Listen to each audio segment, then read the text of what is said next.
Eyo, this is Celebrities Xmas Party kuri mikro yayo. Jenny twafata ku mavuta. Iyi ni mikro ikwereka abasari benshi bagiye batandukanye hano mu Rwanda. Uyu nguyu turi kumwe n'amagambo menshi mfite yo kumuvugaho. Reka we atwibwire.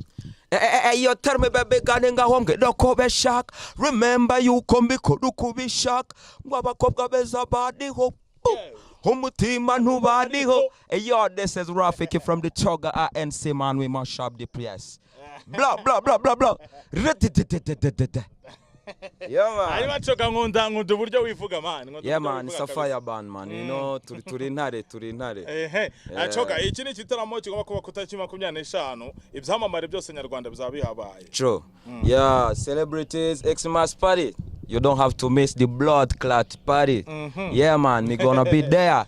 You have to be there. So yeah man.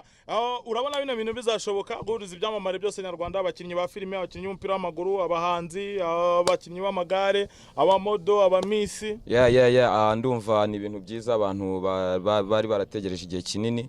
Actually ni ibintu byari byarabuze mu Rwanda uko twagomba kuba dufite party duhuriramo twese. Nkaba numva ko the men batekereje ikintu cyiza, kandi numva ko buri muhanzi cyangwa se buri mu superstar zaba ari proud kuba muri icyo kintu no kubishyigikira. Hanyuma Choga, niwe mu superstar mugenzi wawe uvuga turamuntu tubaye turi kumwe byaba ari sawa? Ndashaka kureba ukuntu asina zaza yakenyeye rwose. Urasa sinakenyeye yashobora gukenyerara? Ndavuga ukuntu azaza yikwije tu, ukuntu azaza yambaye ndabikunda ngo na design ziwe ya. Asina aragukorera muri byose. Arandekura kabisa. Okay, hanyuma Choga, tubwire rero noneho ubwira abafana bawe muri rusange n'abakunzi ba showbiz nyarwanda, Choga Star azaba ameze gute, urabateganyiriza iki, gira mbese batera amatsiko? Choga Star nyine tuzaza twambaye neza, tuzaza duceka. You know we lion, intari yo zahageze inyamaswa zose zirabimenya. Nituhagera buri wese azabimenya ko twateyemo. You don't have to miss. Yeah man, Celebrities Xmas Party. Yeah man, you have to be there. Yes, mikoro iracyari yayindi ni byamamare nyarwanda byose bigomba guca kuri iyi mikoro. Uyu nguyu we yaramamaye n'izina rye rirabivuga, yitwa Wamamaye Bomaye Kabutindi, ayandi naye MCP Wamamaye Kabutindi kabuhariwe kabitsa ifite namo kwafane Manyanga kiongozi Kamanda Network Digital aka Mobile zose. Mambo vipi mmeze mute kwatako? Umva ko ngira amazina menshi. Uyu nguyu noneho waramdenze. Wamamaye Yes. 25 urahari?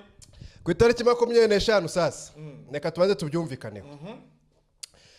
Mbere gatoya yuko akana Yezu kavuka. Tugomba kwanza kujya mu Kigali. Hari hano hazaba hari kirugu Sape de Noel. Sasa rero dore kunimeze. Kandi ntagare blague none ibintu ndi kuvuga murabizi ko ngewe I'm serious kurusha igufwa. Nukuvuga ngo ku itariki 25 muri Kigali. Njewe wamamaye. Wowe. Njewe apana senderi njewe wamamaye. Mbwirizwa kuzaba mari ni kumwe nafata ku mavuta. Kwanza hari umudemu umwe kwanza ngiye nshaka kuzabereka mwese mutanazi. Mani bawitonze. Urashaka kuvundana. Mera hari umudemu nshaka kuzabereka hariya. Uwo mudemu ndacyari mu bigeragezo nago biremera. Ariko ndabizi tukunjuga zanjye bizacamo, ndashaka kuzamubwira ariko baby wakugira amazi nanjye nkabifi nkakogamo. Ibintu mitoma nk'iyo ngiyo. Ariko reka turekezo black. Nukuvuga kuri 25 hari Celebrities Hangout, urumva aho abahanzi cyangwa se abastari bose bo mu Rwanda, waba ukina football, waba uri umunyamuziki, waba uri umunyamakuru, waba ukina filime, waba uri umupfumu upfa kubuzwi mu gihugu, uri umustari muri Kigali kuri 25 abatoto icyo kunywa icyo kurya nuzaza wambaye nabi ntago uzinjira. Hello East Africa, nitwa DJ Teondo umunyamakuru wo kuri Contact TV. Itariki 25 kwa 12 aho kuri Kigali. Yes, izo bari Celebrities Xmas Party. Jenemere ko umukobwa wa mbere aza nzagera mbere. Umukobwa wa mbere nzabona azagera azaba afite $100 mugabo condition ke azaba yambaye neza, atambaye neza naco binwaye. Ariko umuntu azosiba uwo munsi mugani w'abashinga naye n'abafasoni